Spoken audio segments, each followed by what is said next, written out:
ඔන්න යාළුවනේ මං ඔයාලට ගෙනාවා අදත් වාක්‍ය 5ක් ඔයාලා ආසයිනේ පොඩි පොඩි වාක්‍ය ඉගෙන ගන්න. ඉතින් මම පොඩි වාක්‍ය කරනකොට ගොඩාක් ලේසි මේකට පුරුදු වෙන්න. ඉතින් මං ගෙනාවා වාක්‍ය 5ක්. අපි බලමු පළවෙනි වාක්‍යය. ඒක දැන් කරන්න. ඒක දැන් කරන්න. කොහොමද කියන්නේ? Do it now.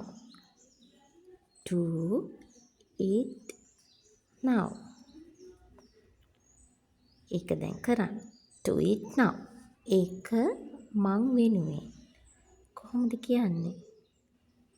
ඒක මං වෙනුවෙන්. It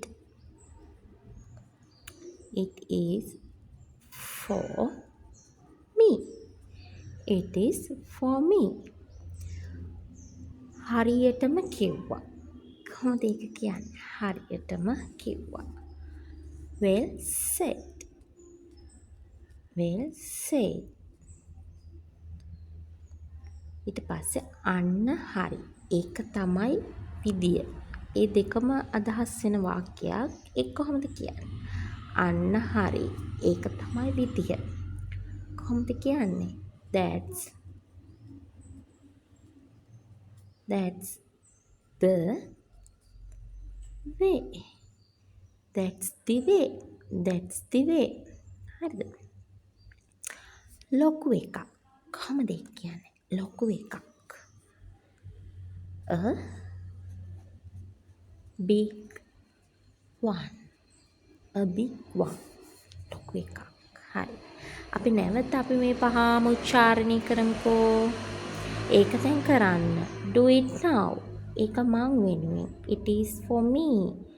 හරියටම කිව්වා. Well said. අන්න හරි. ඒක තමයි විදිය. That's the way. ලොකු එකක්. A big one.